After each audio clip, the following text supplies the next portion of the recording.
డబ్బు, అనారోగ్యం, ఉద్యోగం, వ్యాపారం, అప్పులతో బాధపడుతున్నారా? మీకోసమే లాంచ్ యువర్ ఫ్యూచర్ ప్రోగ్రామ్.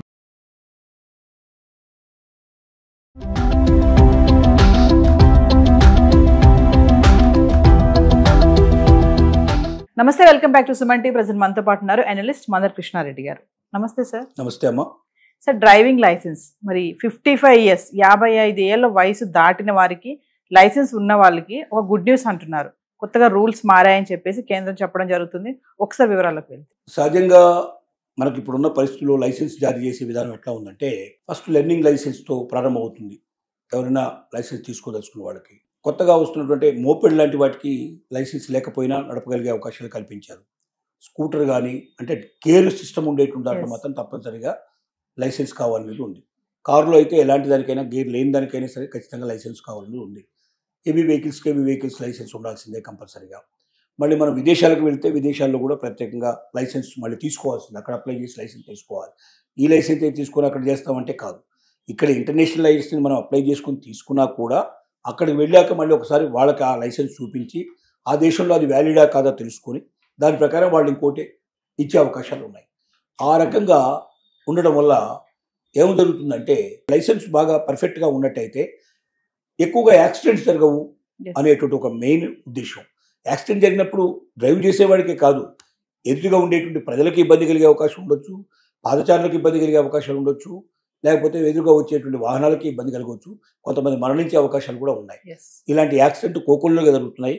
ప్రతిరోజు లక్షలాది మంది చనిపోతున్నారు, లక్షలాది మందికి గాయాలవుతున్నాయి, ఇంత పెద్ద ఘోరత జరుగుతున్నాయి. కానీ ఇంత పెద్ద భారతదేశం లోపల యాక్సిడెంట్ జరుగుతుంది. అమెరికా లాంటి దేశంతో పోలిస్తే మన దేశం ఒక రకంగా తక్కువే అని చెప్పుకోవాలి, ఒక రకంగా చెప్పాలంటే. కానీ మరి అది కూడా జరగకుండా చూసుకోవాల్సిన బాధ్యత మనకు ఉంది. కాబట్టి 55 ఏళ్ళు దాటిన తర్వాత లైసెన్స్ విధానంలో మార్పులు తీసుకొనిపోయారు. ఇప్పుడు మామూలుగా ఏం చేస్తారంటే 5 ఏళ్లకు ఒకసారి లైసెన్స్ జారీ చేస్తారు.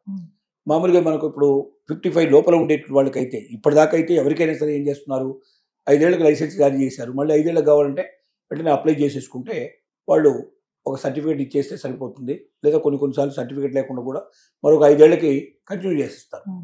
కానీ ఇక్కడ నుంచి మాత్రం కేంద్ర ప్రభుత్వం ఖచ్చితమైన కఠినమైన నిబంధనలు తీసుకొచ్చింది. ఏమిటా నిబంధనలు అంటే, ఏదైనా ఎవరైనా సరే 55 ఏళ్ల తర్వాత లైసెన్స్ కావాలనుకుంటే వాళ్ళు ముందు హెల్త్గా ఫిట్నెస్ ఉందా లేదా అనేటువంటి నిరూపించుకోవాల్సిన అవసరం ఉంది. రెండోది, మళ్ళీ వాళ్ళు టెస్ట్లో పాస్ కావాలి. డ్రైవింగ్ టెస్ట్ ఏదైతే ఉందో ఆ టెస్టు గవర్నమెంట్ జరిపే టెస్ట్ ఉంటాయి. ఫస్ట్ టైం మనం ఏదైతే ఒక డ్రైవింగ్ లైసెన్స్కి అప్లై చేసుకున్నప్పుడు, లెర్నింగ్ లైసెన్స్ డ్రైవింగ్కి వచ్చినప్పుడు టెస్ట్ పెడతారు. రైట్ అంటే ఏమిటి, లెఫ్ట్ అంటే ఏమిటి, గ్రీన్ అంటే ఏమిటి, ఇవన్నీ మొత్తం అన్ని అడుగుతారు. తర్వాత నడిపి చూపించమంటారు. పర్ఫెక్ట్గా ఏ రకమైన తడబాటు లేకుండా నడిపినటువంటి వాళ్ళకి, సక్సెస్ అయిన వాళ్ళకే ఇస్తారు. దాంట్లో కూడా డబ్బులతో ఇచ్చేటువంటి వాళ్ళు ఇట్లా రకరకాలుగా ఉన్నారు. ఈ దేశంలో ఎన్ని ఉండాలో అన్నీ ఉన్నాయి. ఒకవైపున మంచి ఎంత ఉందో చెడు కూడా అంతే ఉంది. దానివల్ల జరిగేటువంటి పరిస్థితులు జరుగుతూ ఉన్నాయి. రెండోది, ఫిట్నెస్ ఆఫ్ ది వెహికల్ కూడా చాలా ఇంపార్టెంట్. ముఖ్యంగా చిన్నపిల్లలు ప్రయాణం చేసేటువంటిది, స్కూల్ పిల్లల కోసం ప్రయత్నం చేసేటువంటి బళ్ళల్లో, స్టూడెంట్స్ ప్రయాణం చేసేటువంటి బళ్ళల్లో ఫిట్నెస్ చాలా జాగ్రత్తగా చూసుకోవాల్సి ఉంటుంది. ఏ వెహికల్ అయినా చూడాలి. లేకపోతే అది డ్రైవర్ మంచివాడైనా సరే వెహికల్ సరైనది కాకపోతే ఏదో విరిగిపోయి ఏదో జరిగిపోయి టప్పున పోయి ఏదైనా గుద్దుకునే అవకాశాలు కూడా ఉంటాయి. కానీ డబ్బులు తీసుకొని పనికిరాని వాహనాల్ని, చాలా పురాతనమైన వాహనాల్ని కూడా పాస్ చేసేసి బయటికి పంపిస్తూ రోజు రోజుకి జరిగేటువంటి అనేక రకాల యాక్సిడెంట్లకు బాధ్యత కలిగే పరిస్థితులు ఏర్పడుతుంది. ఇప్పుడు 55 ఏళ్ల తర్వాత ఉండే వాళ్ళకి గవర్నమెంట్ పెట్టినటువంటి నిబంధన ఏమిటంటే, ఫస్ట్ ఆఫ్ ఆల్ మీరు ఫిట్నెస్ సర్టిఫికేట్ కావాలి. అంటే మీరు డ్రైవ్ చేయడానికి ఫిట్గా ఉన్నారా లేదనేది క్వాలిఫైడ్ డాక్టర్ దగ్గర నుంచి, వీలైతే గవర్నమెంట్ డాక్టర్ దగ్గర నుంచి మీరు ఒక సర్టిఫికేట్ తీసుకురండి. రెండోది ఏంటంటే, దాంతో పాటుగా టెస్ట్ మళ్ళీ పెడతారు. మీకు ఫస్ట్ టైం మీకు టెస్ట్ ఎట్లా పెట్టారో మళ్ళీ 55 ఏళ్ళ తర్వాత కూడా మీకు టెస్ట్ పెడతారు. ఆ టెస్ట్లో మీరు పాస్ కావాలి. రెండోది, కంటి చూపు సరిగ్గా ఉందా లేదా, చాలా ఇంపార్టెంట్. కొన్ని కేంద్రాల్లో కంటి చూపుకు సంబంధించినటువంటి టెస్టులు కూడా అక్కడే జరిపే అవకాశాలు కూడా కనిపిస్తాయి. లేదా బయట వాళ్ళు సరి అయినటువంటి డాక్టర్ దగ్గర నుంచి కంటి చూపుకు సంబంధించినటువంటి సర్టిఫికేట్ కూడా తెచ్చుకోవాల్సిన అవసరం ఉంది. ఎందుకంటే కంటి చూపు సరిగ్గా లేకపోతే డ్రైవింగ్ చేయడం చాలా కష్టం. ఎందుకంటే ఎంత మంచి డ్రైవర్ అయినా సరే ఎదురుగా ఏమొస్తుందో కనిపించకపోతే ఏం చేయగలుగుతాడు? 55 తర్వాత ఎక్కువ మందికి కంటి చూపు ప్రాబ్లం వచ్చే అవకాశాలు ఉన్నాయి. వాళ్ళు బాగా రెటీనా ప్రాబ్లమ్స్ అవ్వచ్చు, ఇంకొక రకమైన ప్రాబ్లం రావచ్చు, కంటి చూపు మందగించే అవకాశాలు చాలా ఎక్కువ ఉన్నాయి. కాబట్టి అలా మందగించినట్టయితే ఆ కష్టం వాళ్ళు డ్రైవ్ చేయడం. కొంచెం చీకటి పడుతున్నప్పుడు ఇంకా కొద్దిగా ఇబ్బంది ఉంది. చీకట్లో లైట్లు వేసినప్పుడు చాలామంది కనబడని పరిస్థితులు ఏర్పడతాయి.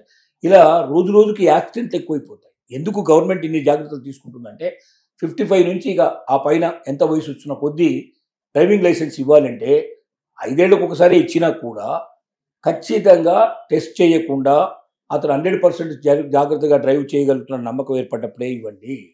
ఫిట్నెస్ సర్టిఫికేట్ ఉంటేనే ఇవ్వండి.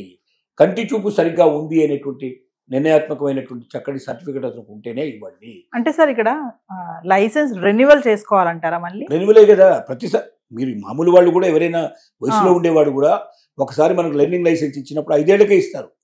5 yearsకే. ఇదే ఇండియాలో మొత్తం కూడా ఉన్న సిస్టమ్ అదే. 5 ఏళ్ళకి ఇస్తారు. 5 ఏళ్ళు కాగానే మనం ఒకసారి దాన్ని రెన్యువల్ చేసుకోవాలి.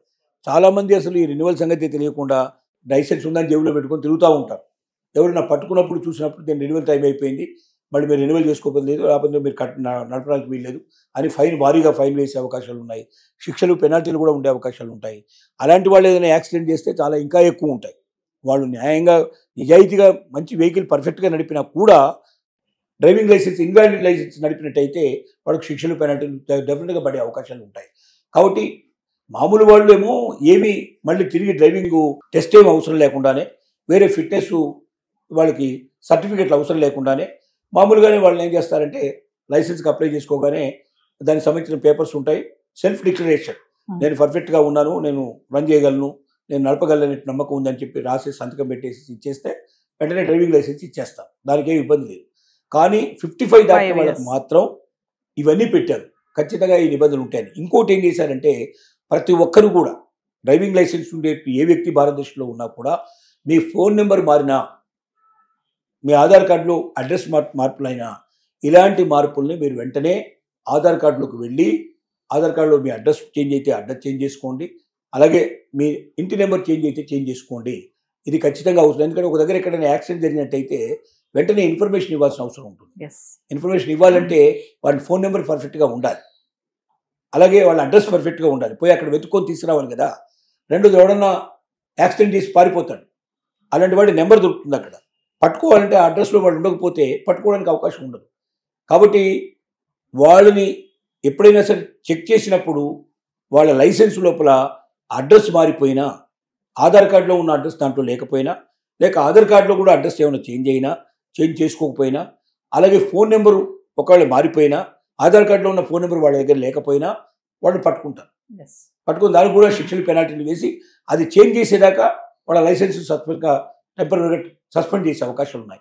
అంటే 55 years వాళ్ళకే కాకుండా ఎవరికైనా వర్తించేట్టుగా ఈ కొత్త రూల్ కూడా తీసుకొచ్చారు. కాబట్టి కేంద్ర ప్రభుత్వం ప్రకటించిన ఈ రూల్స్ ప్రకారంగా ప్రతి ఒక్కరూ జాగ్రత్త పడితే యాక్సిడెంట్లు తగ్గే అవకాశాలు చాలా తగ్గిపోయే అవకాశాలు ఉన్నాయి. Thank you.